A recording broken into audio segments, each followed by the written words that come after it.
New York, 1936. The Madison Square Garden breathes sweat, cigar smoke, and greed. 20,000 people scream with such force that the floor trembles beneath their feet, as if the building's own structure had life. Lucky Luciano observes from ringside, his fedora tilted at a perfect angle, a thin and cruel cigar between his lips. His eyes, cold as glass, capture everything, each movement, each bet, each pulsation of greed that throbs through the frenzied crowd. He knows more than he sees.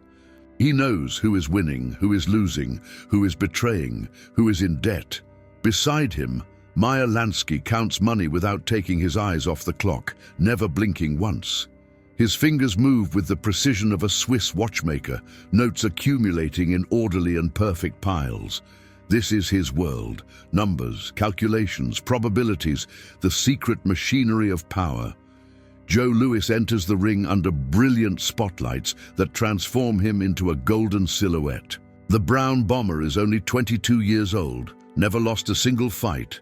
17 knockouts decorate his impeccable resume like jewels in a champion's crown. His muscles appear sculpted from absolute black marble, his eyes unblinking, indifferent to the crowd screaming his name. The crowd explodes in complete hysteria. Half adores him with almost religious devotion, half despises him with the same passionate intensity. No one remains indifferent. Everyone bets, hundreds of thousands of dollars changing hands each second of tension. His opponent is Max Baer, a charismatic former world champion who captured America's heart. But Luciano knows the truth that no one else can see through the glare of fame. Baer is finished, slowly consumed by alcohol, endless parties and women who circle him like vultures waiting for carrion. Modern life has eaten him away, consuming his discipline, his speed, his will to work. It is merely a matter of time before the end. The bell rings with its piercing note, and a brief silence falls over the stadium. Louis moves like water, flowing with a hypnotic elegance that seems almost supernatural. His body appears to make no effort, merely finding the perfect position at the perfect moment, as if he knew the future. In the second round, his right hook connects with surgical precision against Baer's chin, and blood spouts from the corner of his mouth. In the third round, it is no ordinary fight. It is the slow and methodical execution of a condemned man. Baer desperately tries to defend himself, tries to dodge, but Louis is inevitable like the ocean tide, like death that finally arrives. Luciano rises slowly and walks to the back, Lansky at his heels. "Charlie, where are you going?" asks Lansky, still counting. "It's over," Luciano replies. "Have someone find Joe Louis afterward. Tell him I need to speak with him personally." "About what?" Lansky stops counting, finally interested.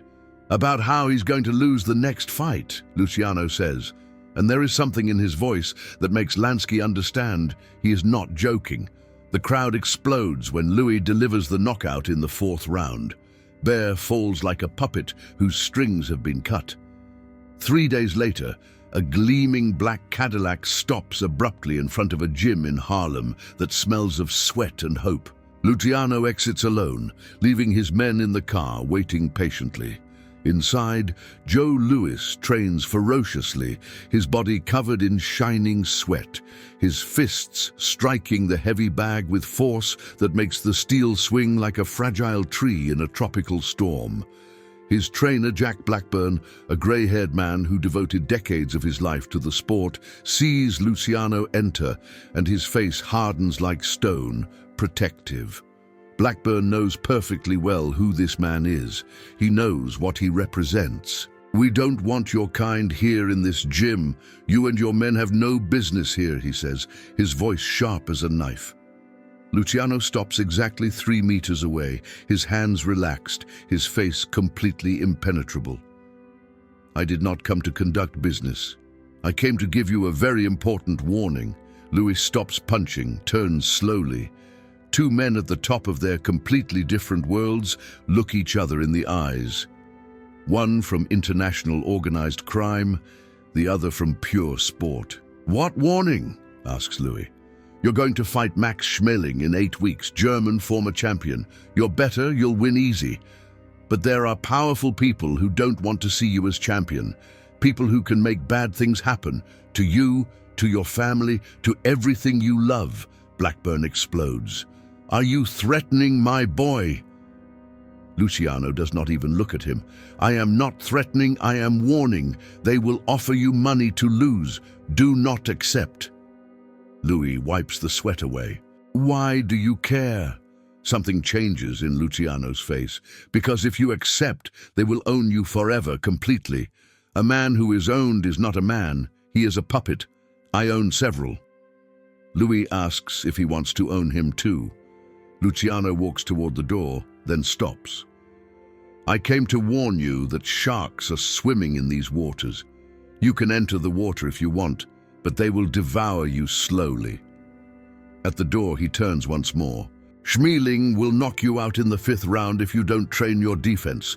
He studied your fights. He knows you drop your left hand after the jab. It's a small mistake, but he will exploit it. How do I know? Because I pay people to know things. Now you know too. Use it as you wish. 6 weeks later, 3 men in grey suits appear at the gym. Irishmen who work for whoever controls the unions, the docks, the judges. Mr. Lewis, we've come to make you a business proposition. Lewis does not stop. I don't do business. Everyone does business. It's just a matter of price. Louis stops. How much? $100,000. All you need to do is have a bad night against Schmeling. Louis drinks slowly. And if I say no? The man's smile becomes thin, disappears. Your mother lives in that house in Detroit that you bought for her. The pipes can burst. The wiring can catch fire. The neighborhoods become dangerous. The bottle falls from Lewis's hands. His muscles tense like steel. His voice comes out as a roar. Get out! Get out now! Mr. Lewis, be reasonable. Get out! The shout makes the windows tremble. The 3 men back away quickly, rush out. Blackburn closes the door. This is serious, Joe. Louis sits with his head in his hands. I know. Midnight. A closed Italian restaurant. Luciano, Lansky, and Joe Louis sit at a table. Food that Louis does not touch. Luciano cuts meat slowly. So they made you the offer. How did you know? Asks Louis. Because I've known those men for 20 years. Predictable, greedy, stupid. Luciano pauses. You said no. I said no. Even when they threatened your mother. Louis nods, surprised. Yes. How did you? It's what they always do. Luciano pushes an envelope across the table. Inside, photos of armed men positioned in front of Louis's mother's house. Why? Luciano lights a cigar. Do you know what I do? Crime? I control how money flows. Prostitution, gambling, liquor. But there are rules. We don't mess with children. We don't touch churches. We don't break the things people need to keep hope alive. He points at Louis with the cigar. You are hope. You are proof that a black boy from Alabama can reach the top using nothing but fists and discipline. You are the American dream. And you know what happens if you fall? If you sell yourself? The dream dies. When the dream dies, people despair. Riots. Violence. Chaos is terrible for business. My business depends on order. Lansky intervenes. You're worth more standing than on your knees. Louis processes this. You protect me to protect your business? Exactly that. I am not your friend. Let us be absolutely clear about that from the beginning. I am a pure businessman making a cold calculation without emotion. But what is good for you is excellent for me too. Your mother is safe. You fight honest. Everyone wins. It is that simple. Luciano leans in. But if you sell the fight, I personally guarantee you never fight professionally again. Understood? Louis walks to the door, then stops. That warning about Schmeling, about the left hand. You wanted me to win from the start, didn't you? Luciano smiles slightly. Good night, champion. Yankee Stadium, June 19th, 1936. 70,000 people.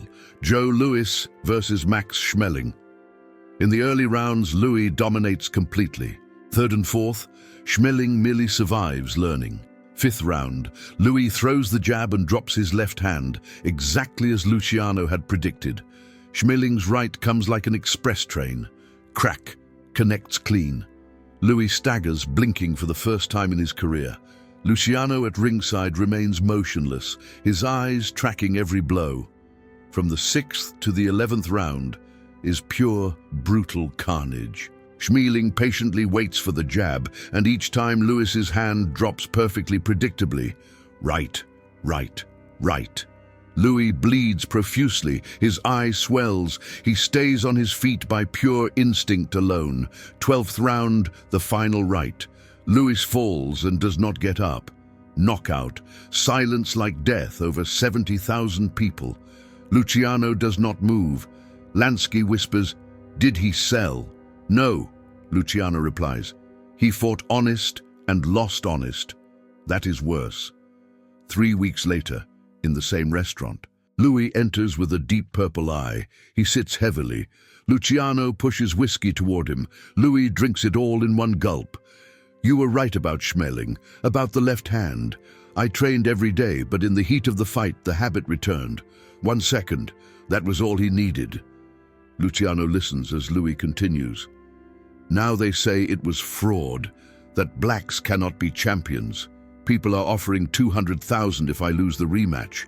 I am tired, so tired it hurts. Every black boy looks at me and sees his future. I don't fight for me, I fight for millions." Luciano lights a cigar. "Do you want advice or permission to quit?" "What?" "You lost one fight, one. Do you know how many times I almost died? How many times they tried to kill me, buy me, break me?" Louis opens his mouth, but Luciano continues. "It's the same thing. You can improve, train harder, fix your mistakes, come back and destroy Schmeling. If you lose again, you lose trying. Then you get up and try again." Luciano pauses. "Or you take 200,000, lose on purpose, and spend your life knowing you sold your soul. You decide." Silence. "Why do you really care?" Luciano looks at the empty glass. The mask falls. "Because I sold my soul a long time ago in the dark. I made decisions I cannot reverse ever, never, no matter how much time passes. I built an entire empire on the blood of other people, on their pain, on their loss. I cannot be redeemed, no matter how hard I try, no matter how much money I give to charity. But you can still be a real hero, not the type Hollywood invents, but someone genuinely good.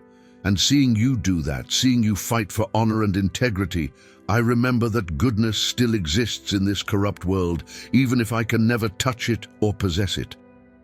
There will be a rematch. I will destroy him.